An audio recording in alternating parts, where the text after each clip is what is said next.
আমরা কোন জিনিসটা দেব? আর এই প্রশ্নের দ্বিতীয় অংশটা হলো, এখানে কি টাকা দেওয়ার অনুমতি আছে? আপনি যদি বলেন জাকাতুল ফিতরা দেওয়ার ব্যাপারে, এটা দিতে হবে কোনো খাবার হিসেবে, হতে পারে সেটা খেজুর, হতে পারে বার্লি, হতে পারে গম, হতে পারে চাউল, হতে পারে কিশমিশ অথবা জব, এমন কিছু যেটা প্রধান খাদ্য। সেই দেশ অথবা সেই শহরে যেটা প্রধান খাবার, গম হলে গম, চাউল হলে চাউল দেবেন, যদি খেজুর হয় খেজুর দেবেন। এ ব্যাপারে সবাই একমত যে এটা দিতে হবে খাবার হিসেবে। ভালো হয় যদি দিতে পারেন শস্যকণা হিসেবে, যেমন গম, চাউল ইত্যাদি। আমাদের প্রিয় নবী মোহাম্মদ সাল্লাল্লাহু আলাইহি ওয়াসাল্লাম বলেছেন, এটা উল্লেখ আছে সহিহ বুখারীতে, খণ্ড নম্বর 2, বুক অফ জাকাত, হাদিস নাম্বার 1503। ইবনে উমর রাদিয়াল্লাহু আনহু তিনি বলেছেন, আল্লাহর রাসূল আমাদের নির্দেশ দিয়েছেন এক সা খেজুর দেওয়ার জন্য অথবা এক সা বার্লি দেওয়ার জন্য জাকাতুল ফিতরা হিসেবে। সব মুসলিমই দেবে, দাস বা স্বাধীন, পুরুষ বা মহিলা, তরুণ বা বৃদ্ধ।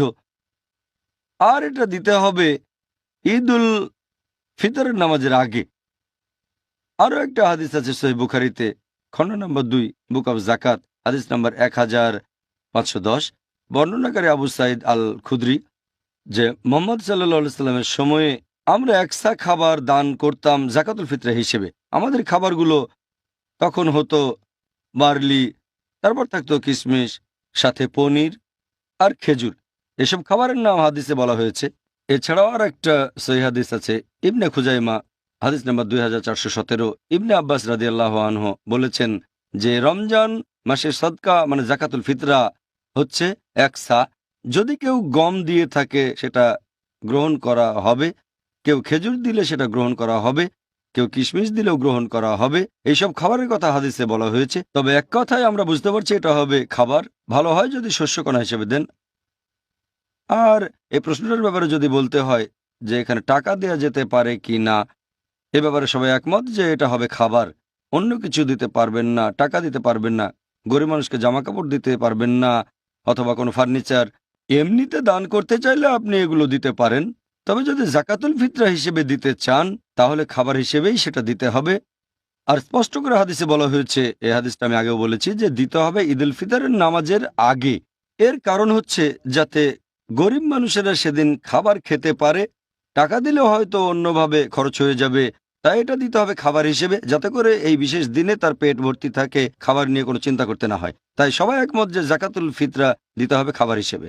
আপনি টাকা হিসেবে ফিতরা দিতে পারেন দায়িত্ববান কারো কাছে বা কোনো দাতব্য প্রতিষ্ঠানে, যারা বলে এই টাকা দিয়ে আমরা খাবার কিনব আর গরিব আর অভাবগ্রস্তদের দেব। তবে যখন গরিব মানুষ পাবে তখন সে পাবে খাবার হিসেবে। আমি জানি কিছু লোক বলেন জাকাতুল ফিতরা হিসেবে গরিব মানুষকে টাকা দেয়া যায়, তবে এরকম কথা কোনো হাদিসেই বলা হয়নি। একটা মতামত দিচ্ছেন কোনো হাদিসের ভিত্তি ছাড়া, কোনো সুন্নার ভিত্তি ছাড়া, এটার অনুমতি নেই। আর একটা হাদিস আছে সহিহ বুখারীতে, খণ্ড নম্বর 3, হাদিস নাম্বার 2697। হযরত আয়েশা রাদিয়াল্লাহু আনহা তিনি বলেছেন যে যদি কেউ নতুন কিছু আবিষ্কার করে দ্বীনের ভেতরে, ধর্মের ভেতরে, সেটা বাতিল করতে হবে।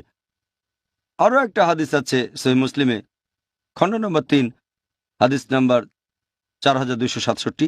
প্রিয় নবী মুহাম্মদ সাল্লাল্লাহু আলাইহি ওয়াসাল্লাম বলেছেন, যদি কেউ ইসলাম ধর্মে নতুন কিছু নিয়ে আসে সেটা বাতিল করতে হবে, তাহলে ধর্মে নতুন কিছু চালু করার কোনো অনুমতি নেই। জাকাতুল ফিতরা দিতে হবে খাবার হিসেবে, সেটাই হাদিসে বলা হয়েছে। টাকা অথবা অন্য কোনো মাধ্যমে দিলে হবে না। সাধারণ সদকা হিসেবে সেগুলো দিতে পারেন, তবে জাকাতুল ফিতরা দিতে হবে খাবার হিসেবে। অনেকে যুক্তি দেখায় যে আমাদের নবীর আমলে টাকা পয়সার খুব একটা প্রচলন ছিল না, তাই জাকাতুল ফিতরা হিসেবে টাকা পয়সা দেয়া হয়নি, তবে এখন দিতে পারি।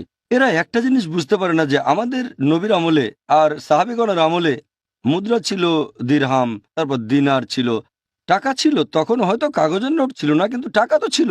মানুষ তখনও মুদ্রা বিনিময় করত দিরহাম আর দিনার দিয়ে। তাই এই যুক্তিটা পুরোপুরি ভুল। সঠিক নিয়ম হচ্ছে এটা দিতে হবে শুধু খাবার হিসেবে, অন্য কিছু না।